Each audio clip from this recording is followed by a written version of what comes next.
പ്രധാനമന്ത്രിയുടെ വ്യോമനിരീക്ഷണം തുടരുകയാണ്. അവിടെ ദുരന്ത മേഖലയിലാണ് പ്രധാനമന്ത്രി ഇപ്പോഴുള്ളത്. എയർഫോഴ്സിന്റെ ഹെലികോപ്റ്ററിലാണ് പ്രധാനമന്ത്രി ഈ ദുരന്ത മേഖല ഇപ്പോൾ സന്ദർശിച്ചുകൊണ്ടിരിക്കുന്നത്. വിജയകുമാറും തുടരുന്നുണ്ട്. വിജയകുമാർ നേരത്തെ പറയുകയുണ്ട്, നമുക്ക് 2 കേന്ദ്രമന്ത്രിമാരുണ്ട്, അങ്ങനെ ഒരു പുതിയ സാഹചര്യമാണ് ഉള്ളത് എന്ന്. ഇതേ 2 കേന്ദ്രമന്ത്രിമാരുള്ളപ്പോഴാണ് കേന്ദ്ര ബജറ്റിൽ കേരളത്തിന് വലിയ അവഗണന നേരിട്ടത്. അതുകൊണ്ട് നമ്മെ സംബന്ധിച്ച് എപ്പോഴും കേന്ദ്രത്തിൻ്റെ സഹായത്തിൽ ആശങ്കയോടെ നോക്കി നിൽക്കേണ്ട അനുഭവങ്ങളാണുള്ളത്. അതിലൊരു മാറ്റം ഒരു ദുരന്തമുഖത്തെങ്കിലും ഉണ്ടാകുമെന്ന് കരുതാമോ? ഇക്കാര്യത്തിൽ നമുക്കറിയാം, ഈ കേരളത്തിലാണെങ്കിലും ഈ പുനരധിവാസം എന്നത് മുൻകാലങ്ങളിൽ ദുരന്തബാധിത മേഖലകളിലെ പുനരധിവാസം എന്നത് വലിയ പ്രതിസന്ധിയായി മാറിയിട്ടുണ്ട്. കോടതി കയറുന്ന സന്ദർഭങ്ങൾ പോലും ഉണ്ടായിട്ടുണ്ട്. സംസ്ഥാന സർക്കാരിലും അത്തരം പ്രശ്നങ്ങൾ നേരിട്ടിട്ടുണ്ട്. നേരത്തെയും അതിന് സമാനമായ പ്രശ്നങ്ങൾ ഉയർന്നു വന്നിട്ടുണ്ട്. ഇപ്പോൾ ഈ വീടുകൾ നിർമ്മിച്ചു കൊടുക്കുക പലപ്പോഴും സന്നദ്ധ സംഘടനകളാണ്.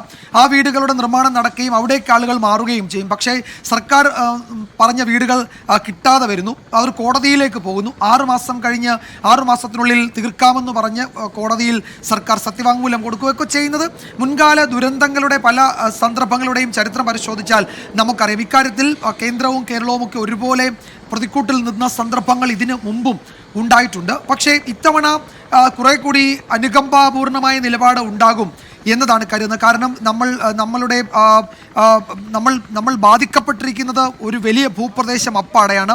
ഏതെങ്കിലും ഒരു സ്ഥലത്ത് മാത്രമല്ല ഉരുൾപൊട്ടൽ ഉണ്ടായത്. 3-4 മേഖലകളിൽ ഒരേ സമയം ഉരുൾപൊട്ടി ഒന്നിലധികം വിഭാഗങ്ങൾ അപ്പാടെ തുടച്ചു നീക്കപ്പെട്ടതാണ്. ഇപ്പോൾ വന്ന കണക്ക് തന്നെ, പ്രാഥമിക വിവരം തന്നെ, ഏതാണ്ട് 350-ലധികം വീടുകൾ, അതുപോലെ തന്നെ പൊതുകെട്ടിടങ്ങൾ, സ്കൂളുകൾ അടക്കമുള്ള പൊതുകെട്ടിടങ്ങൾ, റോഡുകൾ, പാലങ്ങൾ, അങ്ങനെയുള്ള പൊതു സ്ഥാപനങ്ങൾ അടക്കം വലിയ തോതിൽ അവിടെ നാശനഷ്ടത്തിൽ ഇരയായിട്ടുണ്ട്. ഏതാണ്ട് 3000 സ്ക്വയർ ഫീറ്റിലൊക്കെ അധികമുള്ള വീടുകൾ അതിൻ്റെ അസ്ഥിവാരം പോലും ബാക്കിയില്ലാതെ തുടച്ചു നീക്കപ്പെട്ടു എന്നാണ് ഒരു സ്വകാര്യ ഏജൻസി പഠനം നടത്തി ജില്ലാ ഭരണകൂടത്തിന് നൽകിയ റിപ്പോർട്ടിൽ പറയുന്നത്. അപ്പോൾ അങ്ങനെയാണ് അവിടുത്തെ പൊതു സാഹചര്യം എന്നത് നമുക്കറിയാം.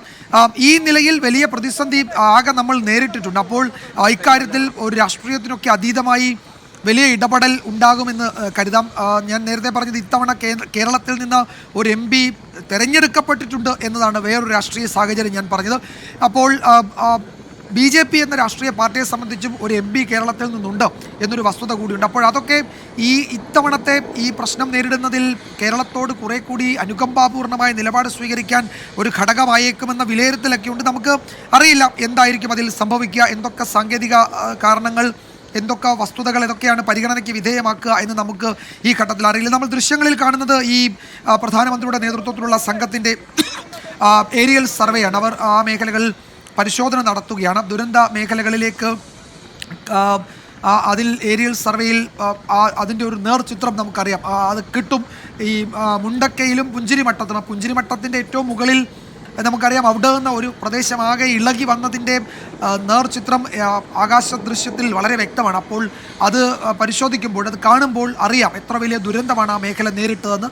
തന്നെയുമല്ല, ചീഫ് സെക്രട്ടറി ഉൾപ്പെടെയുള്ളവർ ഇതിൻ്റെ ഓരോ മേഖലകൾ തിരിച്ചുള്ള ഒരു വിശദീകരണം പ്രധാനമന്ത്രിക്ക് നൽകുന്നുണ്ട്. ഇത് കൂടാതെ ഇതിനുശേഷം കളക്ടറേറ്റിലെ അവലോകന യോഗത്തിൽ ഇതിൻ്റെ ഒരു പ്രസൻറ്റേഷൻ അവിടെ ചീഫ് സെക്രട്ടറി വീണ്ടും നടത്തുമെന്നാണ് അറിയുന്നത്. അങ്ങനെയാണെങ്കിൽ ഈ ഘട്ടങ്ങളിൽ ഇപ്പോൾ ഈ ദൃശ്യങ്ങളിൽ നമ്മൾ കാണുന്ന ഈ വ്യോമ നിരീക്ഷണത്തിനൊപ്പം കളക്ടറേറ്റിലെ അവലോകന യോഗത്തിൽ ഉദ്യോഗസ്ഥർ നൽകുന്ന വിവരങ്ങൾ, ഇതിനോടകം 2 മന്ത്രിമാർ നൽകിയ ഗ്രൗണ്ട് റിപ്പോർട്ട്, ഇതൊക്കെ പ്രധാനമന്ത്രിയുടെ പക്കലുണ്ട്.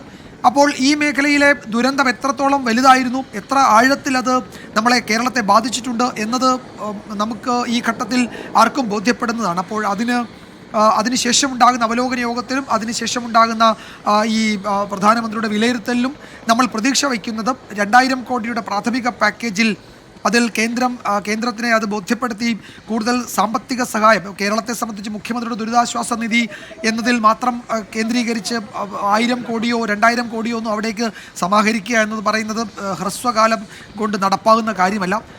തന്നെയുമല്ല, ക്രൗഡ് ഫണ്ടിങ് അടക്കം നമ്മൾ അതിലേക്കൊക്കെയാണല്ലോ ഇപ്പോൾ കടക്കുന്നത്. അപ്പോൾ അതൊക്കെ ഈ ഘട്ടത്തിൽ അതിനൊക്കെയുള്ള പരിമിതികൾ ഉണ്ട്. അതൊക്കെ മാറ്റിവെച്ച് കേന്ദ്ര സഹായം കിട്ടുക എന്നത് മാത്രമാണ് ഈ ഘട്ടത്തിൽ കരണീയമായിട്ടുണ്ടാവുക.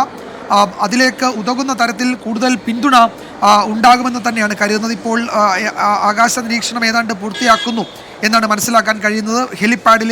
കൽപ്പറ്റയിലെ ഹെലിപ്പാഡിലേക്ക് പ്രധാനമന്ത്രിയൊക്കെ എത്തുന്നു, ഉടൻ എത്തും എന്നാണ് കരുതുന്നത്. അദ്ദേഹത്തെ സ്വീകരിക്കുന്നതിന് വേണ്ടി, അദ്ദേഹത്തെ കാണുന്നതിന് വേണ്ടി അവിടേക്ക് ഇപ്പോൾ നേരത്തെ BJP സംസ്ഥാന അധ്യക്ഷൻ എത്തിയെന്ന് പറഞ്ഞു. മന്ത്രിമാർ, റവന്യൂ മന്ത്രി അടക്കമുള്ളവർ അവിടേക്ക് പോകുന്നു. പ്രധാനമന്ത്രി ഇപ്പോൾ ചൂരൽമല മേഖലയിൽ വ്യോമ നിരീക്ഷണം നടത്തുന്നു എന്നാണ് നമ്മൾ അറിയുന്നത്.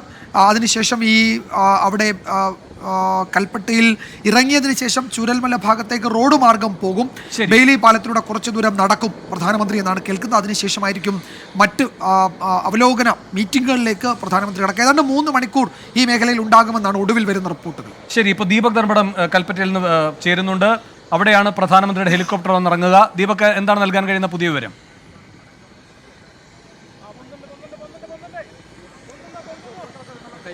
വേണു അല്പസമയത്തിനകം തന്നെ പ്രധാനമന്ത്രിയുടെ എയർഫോഴ്സിൻ്റെ ഹെലികോപ്റ്റർ ലാൻഡ് ചെയ്യും. ആകാശ നിരീക്ഷണം കഴിഞ്ഞ് കൽപ്പറ്റയ്ക്ക് ആദ്യ നിരീക്ഷണ ഹെലികോപ്റ്റർ തിരിച്ചെത്തി.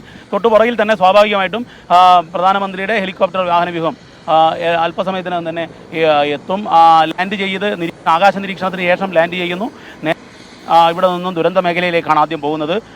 സ്കൂൾ പടി ജംഗ്ഷനിലേക്കുള്ള കൃത്യമായ പരിശോധന, അതായത് കൃത്യമായി അവിടുത്തെ എന്താണ് ദുരന്തം നടന്നത് എന്നുള്ളത് നേരിട്ട് കണ്ടറിയുന്നത് അവിടെയായിരിക്കും പ്രധാനമന്ത്രി.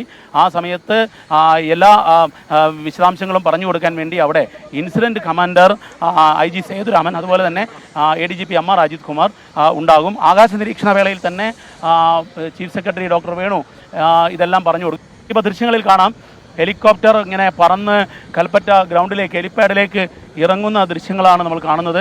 ഇതാ ഹെലികോപ്റ്റർ ഇങ്ങനെ വന്നുകൊണ്ടിരിക്കുന്നു. ഹെലിപ്പാഡിലേക്ക് ലക്ഷ്യം വെച്ചുകൊണ്ട് ഹെലികോപ്റ്റർ നീങ്ങുന്ന ദൃശ്യങ്ങൾ നമുക്ക് കാണാം.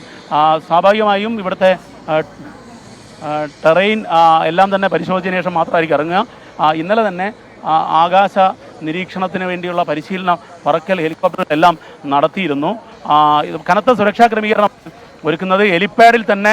ഹെലിപ്പാഡിന് എത്രയോ ദൂരെ പോലും മാധ്യമങ്ങളെ പോലീസ് നിയന്ത്രിക്കുന്ന ദൃശ്യങ്ങളാണ് തത്സമയം കണ്ടുകൊണ്ടിരിക്കുന്നത്.